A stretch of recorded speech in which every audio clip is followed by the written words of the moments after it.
কথা হলো যে 15.5 বছরের অনিয়ম, তার আগে 111 2 বছরের যে অমানবিক অত্যাচার ব্যবসায়ী থেকে শুরু করে কিন্তু ওই অতীতের কথা বলে কিন্তু না, এই আমি- আওয়ামী আমি- লীগও যে কোনো সময় কিছু হলেই বিএনপি না, জামাত আগের আমি 21 বছর আমি এত বছর, সেটাকে রাইজ করতে যাচ্ছি না। হ্যাঁ আমি বলছি যে মানুষ কিন্তু আমি বলছি মানসিকতাকে ওখান থেকে ফিরিয়ে আনতে হবে।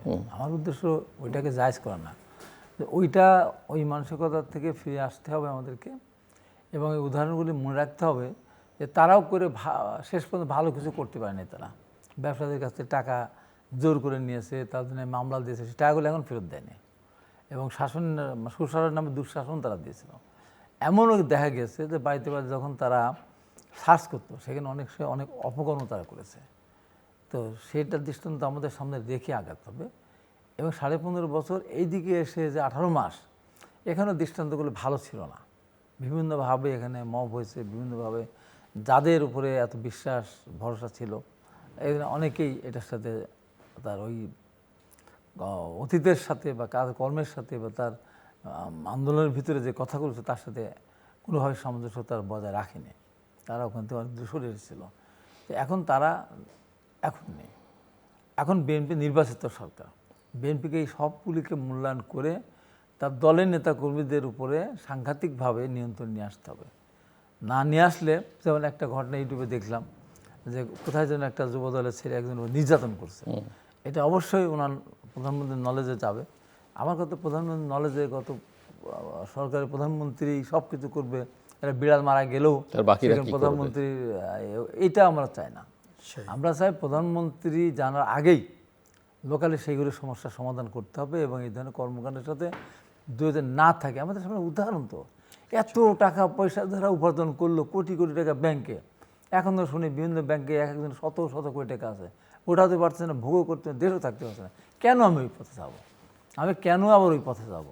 এই ব্যাপারে সরকারের পক্ষ থেকে দল ক্ষমতা আসেনি তখনও অনেককে বহিষ্কার করেছে। কাদেরকে? যারা দীর্ঘদিন বাইরে থাকতে পারে, হামলা মামলার শিকার ছিল, তাদেরকেও ছাড় দেয়নি। এখন আমি বলবো যে এগুলিকে বহিষ্কার করতে হবে, পাশাপাশি এইগুলিকে সরকারের প্রশাসন দিয়েও তাদেরকে জেলের ভিতরে ঢুকিয়ে রাখতো, থাক 6 মাস 1 বছর থাক, এরকম। এবং গত রিসেন্ট একটা ঘটনা ঘটেছে, আমার ব্যক্তিগত, যদিও আমার কাছে মনে হয়েছে ব্যক্তিগতটা না, আমার ওখানে যারা নির্বাচন বিরোধিতা করেছিল যুবদলের কিছু ছিল আমার ওখানে এবং চাটমোহরে হাসান সাহেব তুই ওখানে, এখানে আমাদেরই জেলা যুবদলের এরা মিসগাইড করে, সেন্ট্রাল যুবদলকে মিসগাইড করে তারা সেখানে তাদের বহিষ্কার প্রত্যাহার করে নিয়ে গেছে অনৈতিকভাবে। আমাদের জিজ্ঞাসা করে নেয়, হাসান তুহিনকে জিজ্ঞাসা করে নেয়।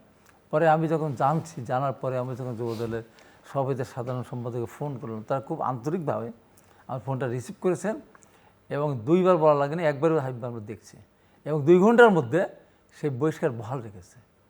এটা আগের মতো হলে হয়তো বা হতো না। এটা আমাদের চেয়ারম্যান সাহেব সাইফুল ভাই আমি দুজনে জান্নাতি বলেছি। কেন ওখানে যদি বিদ্রোহী প্রার্থী না থাকতো, আমার এখানে রাখতো, তুহিন রাখতো, আমরা এগুলো অনেক বলে দিতাম আমরা। তো এগুলির ব্যাপারে যেমন সিদ্ধান্ত আমাদের রেখে দিতে হবে। এইসব বস্তুর লোকজনকে দলের জন্য কোনোভাবেই জানে অতীত অবদান যতই থাকে না, বিএনপি করার কারণেই তাদের নাম ডাক পরিচয় হয়েছিল। পাশাপাশি সরকারকে উদাহরণ দেখতে হবে, বিগত সরকারের আমলের উদাহরণ দেখতে হবে, তার কেউ দেশে নাই। অতএব দুর্নীতি যেন করতে না পারে এই ব্যাপারে কঠিন সিদ্ধান্ত নিতে হবে। দ্বিতীয়ত কথা আমি বলবো যে সরকারের ভালো কাজ, অনেকগুলি ভালো কাজ পদক্ষেপ নিয়েছে, কিন্তু এইরকম কিছু 1-2টা খারাপ কাজ সরকারের সমস্ত কিছু কিন্তু ম্লান করে দিতে পারে। সেই জায়গাটা আমাদের সতর্ক থাকতে হবে।